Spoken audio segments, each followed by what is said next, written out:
O tema da prova agora seria a introdução à genética. E nesse caso, para que a gente possa entender, né, o início do estudo da genética, precisamos falar de um cidadão chamado de Gregor Mendel.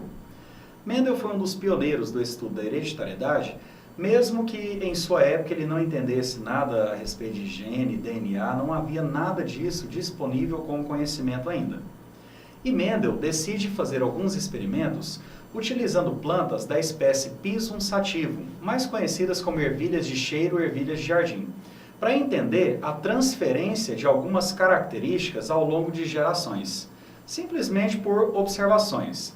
E aí o Mendel observava o seguinte, que uma planta que apresentava uma determinada característica, como por exemplo flores púrpuras, como os pés de ervilha sofrem autofecundação, ou seja, uma planta de ervilha só cruza naturalmente com ela mesma, ele percebia que se um indivíduo tinha flores púrpuras, ele só dava origem a outros indivíduos que também apresentavam a mesma característica fenotípica, flores púrpuras. E quando ele observava uma planta que produzia flores brancas, e durante um certo tempo deixava essa planta se autofecundar, ele também observava a mesma coisa, que todos os descendentes dessa planta de flores brancas que se autofecundavam apresentavam a mesma característica fenotípica.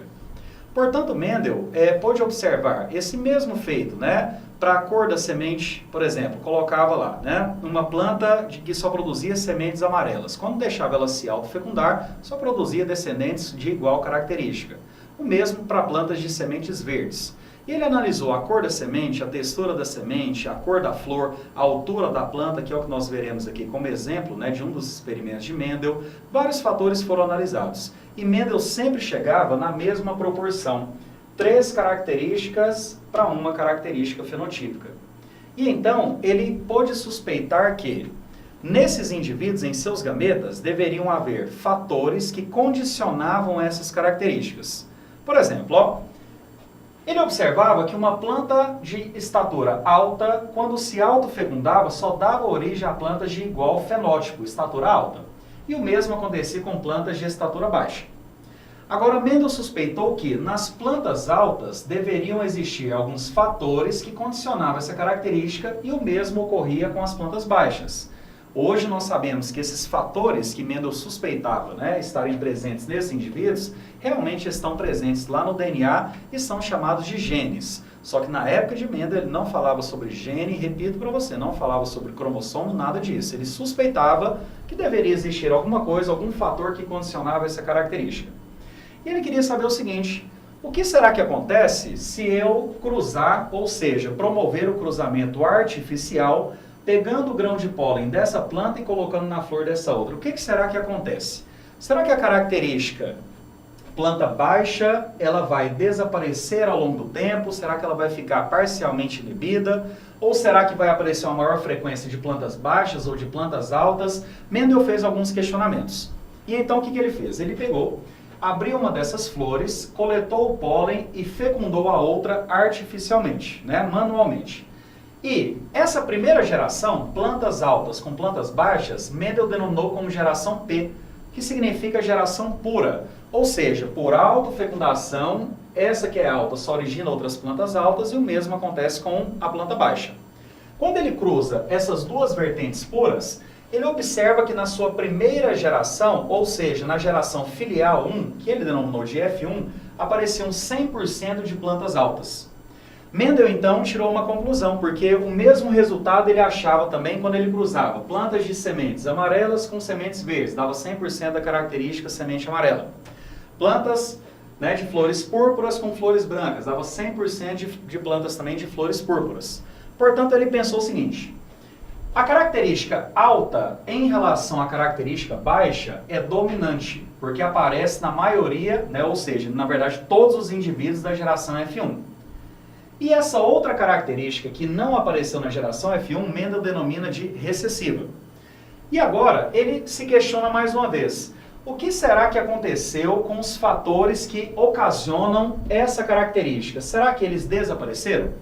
Então Mendel permite com que a geração F1 sofra a sua autofecundação.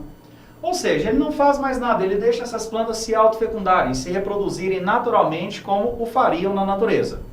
E ele acaba obtendo uma geração F2 ou seja, a segunda geração filial, onde ele percebe que 75% das plantas, né, após o seu crescimento, seu desenvolvimento, mantiveram a característica dominante de serem altas, enquanto que 25% das plantas apresentavam, ou seja, voltavam a apresentar aquela característica da geração P, que seria a estatura baixa. Portanto, Mendel pode descobrir uma coisa, que, na verdade, na geração F1, os fatores para a característica baixa, não é que eles desapareceram, mas eles ficaram ocultos na presença do fator que condiciona a característica alta. Portanto, Mendel pode supor o seguinte: a planta que se apresenta como alta, o genótipo dela deveria ser Bzão, Bzão. Dois fatores dominantes para essa característica. Enquanto que de plantas baixas, Bzinho, Bzinho. Lembre-se que normalmente nós utilizamos a primeira letra da característica recessiva para denominar aqui o genótipo, para determinar, perdão, o genótipo.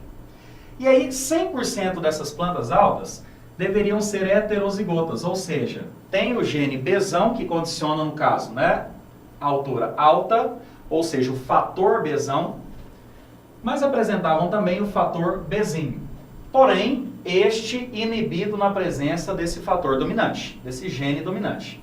Agora, na geração F2, 75% dessas plantas deveriam ter os genótipos Bzão, Bzão ou Bzão, Bzinho.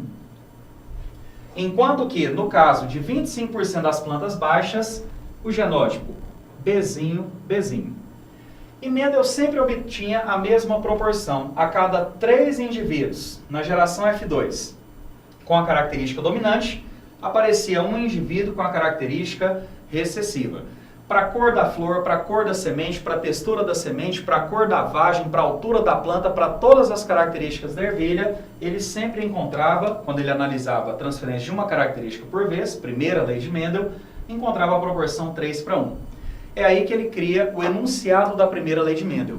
Cada caráter, ou seja, cada característica de um organismo é condicionada por um par de fatores, que se separam, se segregam durante a formação dos gametas, que, por sua vez, são puros. Ou seja, né, durante a reprodução, um gameta Bzão, ele tem igual probabilidade de fecundar um gameta Bzinho ou outro gameta Bzinho aqui dessa outra planta. E a mesma coisa aqui, quando ele promoveu a autofecundação da geração F1, é o mesmo que a gente pensar Bzão, Bzinho, cruzando com Bzão, Bzinho. O que daria, no caso, 4 resultados aqui. Parecem os indivíduos Bzão, Bzão, característica, no caso, fenotípica alta, Bzão, Bzinho, outro Bzão, Bzinho, ou seja, 50% de indivíduos Bzão, Bzinho, 25% de indivíduos Bzão, Bzão, mas os 3 tipos de genótipos proporcionam o mesmo fenótipo, que seria a planta alta. E apenas 1/4 de indivíduos Bzinho, Bzinho, fazendo referência à sua proporção. Meus amigos, em genética, nós temos algumas ferramentas, né, de calcular algumas probabilidades de ocorrência de uma determinada doença ou traço genético, né, tanto em animais quanto também em humanos. E essa ferramenta ela é denominada de heredograma, que você pode chamar de genealogia, mapa familiar e para animais até mesmo pedigree, que é quando você conhece a linhagem que deu origem àquele animalzinho que você tem em sua casa, se ele tiver um certificado de pedigree, é claro. Seria pedigree, mapa familiar, genealogias, tudo se refere ao heredograma, ou seja, uma forma de você analisar as gerações de uma determinada família. E, nesse primeiro heredograma, nós percebemos que esse indivíduo do sexo masculino, casado com essa pessoa do sexo feminino, tiveram aqui no caso 2 filhas, sendo que uma delas é afetada por um determinado traço genético. Quando você percebe que no heredograma, né, que é uma forma de você analisar a transferência dessa característica atualmente, aplicando no caso a primeira lei de Mendel, quando pais normais, ou seja, que não apresentam uma doença genética ou traço em questão, tem pelo menos um filho afetado, a herança é recessiva do traço em questão e os pais obrigatoriamente devem ser heterozigotos. Para dar origem a esse indivíduo, cada um contribuiu com o gene recessivo Azinho. Esse indivíduo aqui fica meio difícil de nós determinarmos o seu genótipo, por isso que eu vou deixar assim, A, azão traço, né?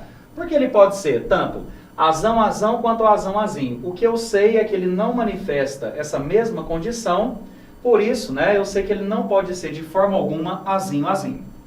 Agora, no heredograma, quando pais afetados, como nesse esquema aqui agora, tem pelo menos um filho normal, sendo ele de sexo masculino ou feminino, não importa, quando ele tem pelo menos um descendente que é normal, a herança em questão,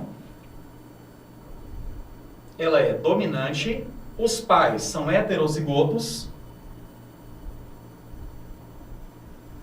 e aquele indivíduo normal, certamente ele será duplamente recessivo, um homozigoto recessivo. Enquanto que, obrigatoriamente, os pais devem ser heterozigotos para produzir esse genótipo aqui no filho embaixo. Enquanto que esse indivíduo aqui, do sexo feminino, eu não consigo também determinar o genótipo dele, visto que ele tem a mesma característica fenotípica dos pais, só não sei dizer se ele tem o mesmo genótipo, uma vez que ele pode ser tanto azão-azão, quanto azão-azinho. Por isso eu deixo aqui azão-traço, ok? Muito obrigado pela atenção, bons estudos.